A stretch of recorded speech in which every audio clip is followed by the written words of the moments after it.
Léo, o que será que ele quis dizer com isso? Se for preso, eu vou dar trabalho. Quais são os caminhos políticos que ele tem? O que ele está tentando alcançar? Eu não acho nem que ele vai ser preso. Eu acho que ele vai fugir. Se eu tivesse dinheiro para apostar nesse momento, se eu usasse bets, mas eu sou contra bets, eu apostaria de que ele vai fugir, né? Agora, o réu Bolsonaro, ele surtou diante de jornalistas ao cair a ficha de que a prisão é real.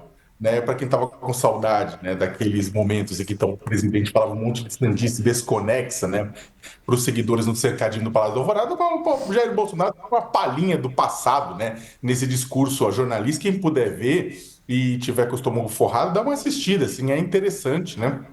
Logo depois do STF ter declarado ele réu no processo, junto com outros sete comparsas, né? Para quem acompanhou, olha, no primeiro momento ele segue o roteiro dos advogados. Depois ele manda o roteiro para as cucuias, o próprio filho dele lá mandando papelzinho do tipo, pai, né, segura a onda, né? E ele mandou para as cucuias. Ele se refugiou na linha do que a Carla tinha falado, né? Ele mandou a estratégia jurídica às favas, refugiou-se no seu rebanho, refugiou-se nos seus aliados no Congresso, acreditando que serão protegidos por ele à medida em que ele esticar a corda ao máximo. E aí, livre do personagem que ele estava sendo obrigado a encenar nos últimos dias por conta dos advogados, né? Ele, Jair Messias, encarnou de vez o Bolsonaro que a gente conhece, né? E talvez tenha lhe ocorrido naquele momento que qualquer analista político já saiba, sua condenação é quase certa. Não porque é um julgamento de cartas marcadas, mas porque é um julgamento com excesso de provas, com excesso de evidências. Foi uma metralhadora de mentiras. Falou que criticou a inelegibilidade no TSE, né, que ele foi tornado inelegível, criticando, falando, não, eu só chamei os embaixadores para conversar, né, sendo que ele atacou o sistema brasileiro de votação. Ele disse que discutir hipótese de golpe de Estado não é crime, porque teria ficado na hipótese. Falou que os atos golpistas de 8 de janeiro, tentou falar de uma forma meio confusa, botou o Flávio Dino no meio, tentou resgatar aquela história das câmeras do Palácio do Planalto, depois disse que ele não podia ter nada a ver com aquilo, porque ele estava nos Estados Unidos, como se telefone não existisse, como se planejamento não existisse, como se isso não fosse o álibi, né? Ele ressuscitou denúncia de fraude nas eleições, atacou na eletrônica, ironicamente, no dia seguinte que o governo norte-americano, que o presidente Trump usou um elogio ao sistema brasileiro de votação, ao registro biométrico, num decreto que ele estava fazendo sobre eleições. Disse que a justiça jogou contra ele, que os jovens se tiraram o título de eleitor por pressão da justiça para votar no Lula. Fez aquela autopromoção do governo, esquecendo que o governo dele também teve muita inflação, tanto é que ele era chamado de bolso caro.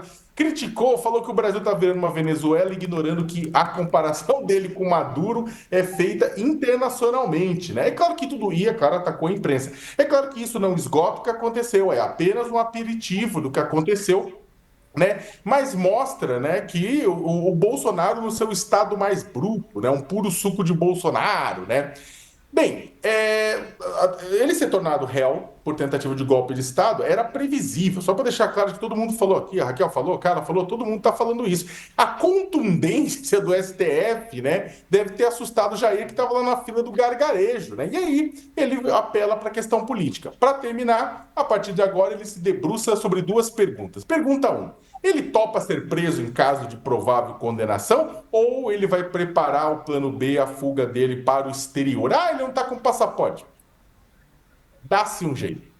2, vale mais empurrar uma candidatura fictícia e no final colocar o Eduardo ou o Flávio, dois de seus filhos, para concorrer ao Palácio do Planalto? Ou vale mais a pena abençoar um aliado mais competitivo que, se eleito, pode lutar pelo perdão dele? Mas, neste caso, significa transferir a liderança da direita. Ressalte que parte da direita e do centrão querem que o réu abençoe já outro nome para 2026 para evitar uma derrota para Lula. Mas, pelo que o Bolsonaro colocou hoje, ele não vai querer.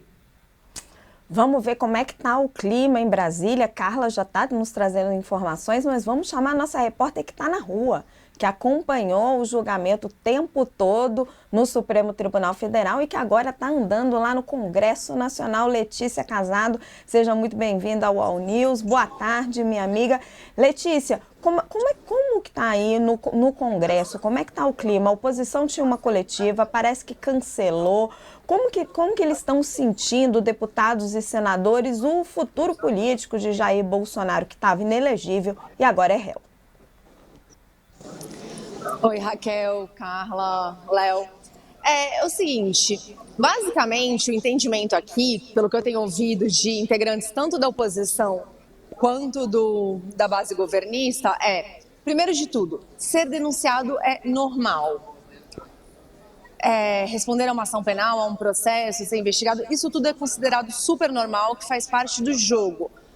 Até porque os deputados, os senadores, tem dezenas deles, respondem a processos no Supremo, já foram alvos de operação. Então, assim, essa questão penal mesmo não é vista como, agora que ele foi denunciado, vai acabar com a carreira política dele, ele vai ser enterrado. Isso não.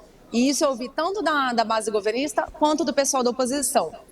O que chama atenção que é a diferença de como eles vão tratar isso daqui para frente.